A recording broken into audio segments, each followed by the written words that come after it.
بننے والے ہیں، اور گناہ یہ انسان کے لیے مہلک ہیں۔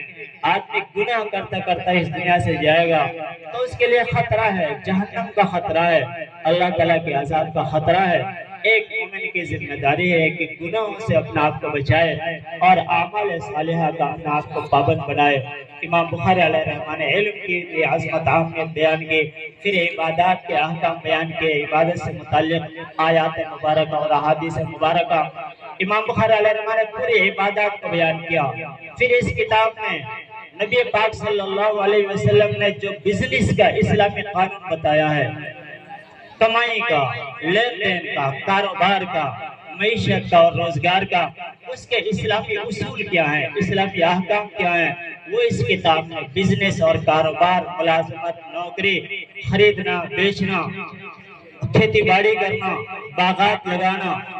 یہ تمام احکام اس کتاب کے اندر تفصیل سے بیان کیے گئے۔ پھر اس کتاب میں کتاب الطب، ڈاکٹری سے متعلق اسلامی احکام کیا ہیں،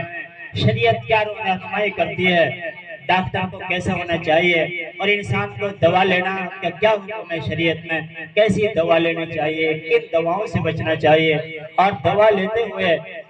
اس کا عقیدہ کیا ہونا چاہیے، یہ تمام کتاب الطب سے متعلق مسائل اور احکام بیان کیے۔ پھر سیاست سے متعلق بھی مسائل اور احکام بیان کیے کہ دنیا میں کون سا قانون نافذ ہونا چاہیے، مسلمانوں کا حکمراں اور بادشاہ کیسے ہونا چاہیے، ان کی عدالتیں کیسی ہونی چاہیے، ان کے جج کیسے ہونے چاہیے، ان کے گواہ کیسے ہونے چاہیے،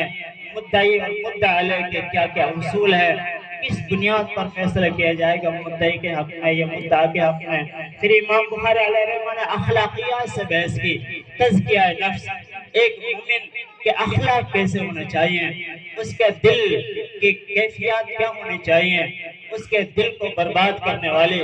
اس کے آخرت کو برباد کرنے والے کون سے اخلاق اور کون سی عادت اور کون سے افکار اور نظریات ہیں، اور کون سی وہ پاکیزہ صفات ہیں کہ دل کے اندر جب وہ صفات آتی ہیں، وہ اخلاق آتے ہیں، پاکیزہ باتیں آتی ہیں، تو پھر بندہ اللہ تعالیٰ کا مقرب اور محبوب بندہ بن جاتا ہے، دنیا میں بھی وہ نیک نامی حاصل کرتا ہے اور آخرت میں بھی وہ مراتب حاصل کرتا ہے۔ تو اخلاقیات سے متعلق نے بحث کی، اور آخر میں امام بخاری علیہ الرحمٰن نے پھر جاتے جاتے اپنی کتاب کو مکمل کرتے کرتے ہمیں ایک اور سبق پڑھایا، وہ ایک کتاب التوحید، کتاب الرد علی الجہمیہ التوحید، یعنی کہ ہمیں یہ سمجھایا کہ انسان اپنی زندگی کا آغاز کر ایمان کے ساتھ، اپنے عقیدے کو پہلے ٹھیک کر، پہلے سیکھ لے کن کن چیزوں پر ایمان لانا ضروری ہے، ایمان کس چیز کا نام ہے، پہلے اپنے ایمان کو کامل کر، پھر علم سیکھتا رہے زندگی بھر، سیکھ سیکھ کر زندگی گزار، علماء سے پوچھ پوچھ کر زندگی گزار، ہر کام کے بارے میں پوچھ اور پھر اس کام کو کر، پہلے مسئلہ پوچھ پھر کام کر، تو جو بھی تیری زندگی میں جو بھی واقعات اور حالات، تیری مشغولیاں ہیں، مصروفیات ہیں، تیری ذمہ داریاں ہیں، سب کو تو پورا کر، مگر عالم سے پوچھ پوچھ کر، یہ ہمیں سمجھاتے ہوئے آخر میں پھر کتاب التوحید کہ انسان جب دنیا سے جا تو موحد بن کر جا، موحد، اللہ تعالیٰ کے یہاں موحد ہی اصل مومن ہے، اصل جنت کا حقدار ہے موحد، اور اگر آدمی موحد نہیں ہوگا تو وہ جہنم کا ایندھن بنے گا۔ پہلے ایمان رہا اور اسلامیات رہی، شریعت کے مطابق زندگی گزاری،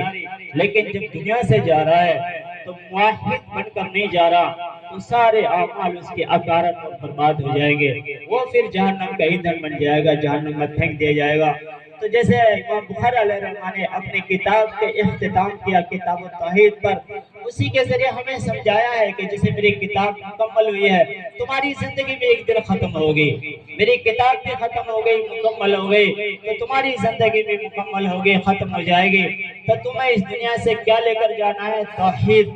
توحید کا پیغام لے کر جانا ہے۔ توحید کا مطلب یہ ہے کہ معبود بھی صرف اللہ کو مانے، معبود بھی اللہ کو مانے اور رب بھی اللہ کو مانے، کہ اصل نظام اللہ تعالیٰ کا نظام ہے، اصل قانون اللہ تعالیٰ کا قانون ہے، ہم اس کے پابند ہیں کہ ہم اللہ تعالیٰ کے قانون کی بالادستی قائم رکھیں۔ اصل نظام ہے زندگی وہ شریعت کا نظام ہے،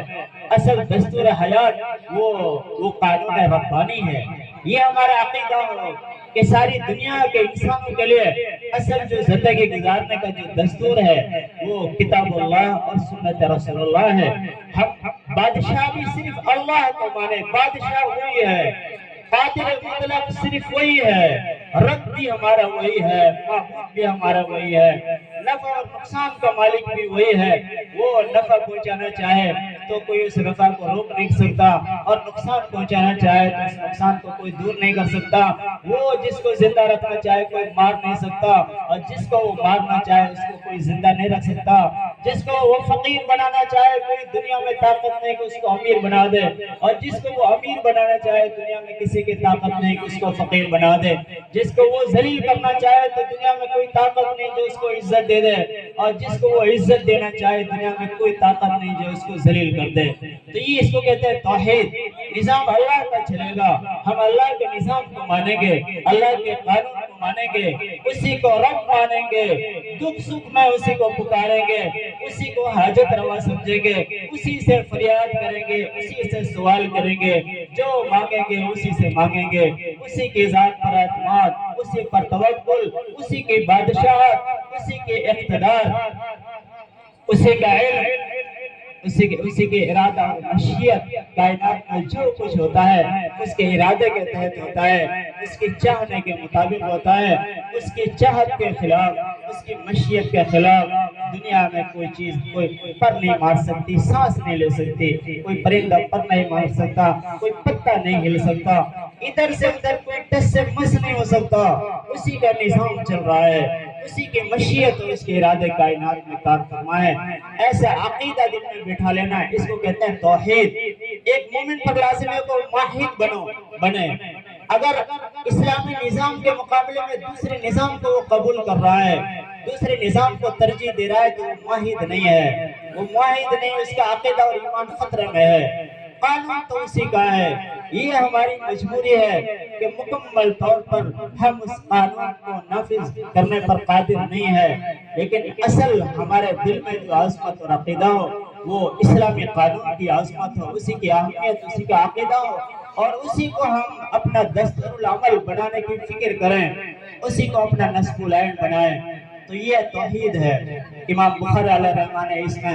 اللہ تبارک و تعالیٰ کی قدرت کو بیان کیا، اللہ تعالیٰ کی صفات کو بیان کیا، اللہ تعالیٰ کیسے بادشاہ ہیں، کیسے قدرت والے ہیں، کیسے علم والے ہیں، کیسے حیات والے ہیں، کیسے کلام والے ہیں، کیسے دستور اور قانون بنانے والے ہیں، کیسے وہ خالق ہیں، کیسے وہ انسانوں کو پالتے ہیں، کیسے وہ مخلوق کو روزی پہنچاتے ہیں، کیسے وہ زندگی دیتے ہیں، کیسے وہ مارتے ہیں، کیسے عزت دیتے ہیں، کیسے وہ ذلیل کر دیتے ہیں۔ یہ سب تفصیل سے اللہ تعالیٰ کی صفات کو بیان کیا ہے، اسی کو کتاب التوحید کہا جاتا ہے، توحید کہا جاتا ہے۔ اور جہمیہ اور معتزلہ جو صفات باری تعالیٰ کا انکار کرتے ہیں یا ان کی غلط تعویل کرتے ہیں، ان میں تحریفات کرتے ہیں،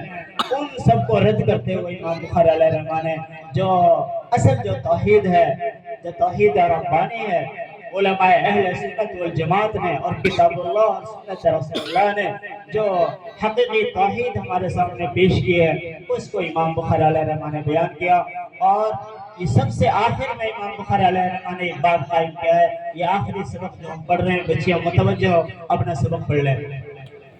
تو آخری باب کتاب التوحید میں تقریباً 57 یا 58 سبق ہیں، ان میں یہ آخری سبق ہے۔ اس کو پڑھ کر یہ بچیاں کیا بن جائیں گی؟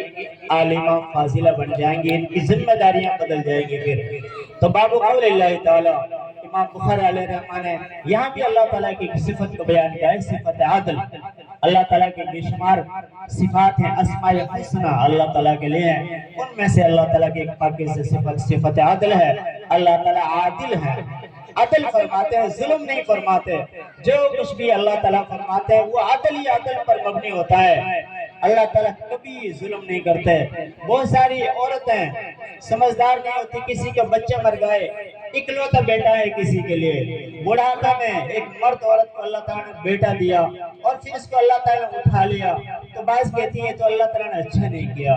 اللہ تعالیٰ نے تو انصاف نہیں کیا، ظلم نہیں کیا۔ نہیں، یہ تو ہمارے عقیدے اور ایمان کو ختم کر دینے والی چیز ہے۔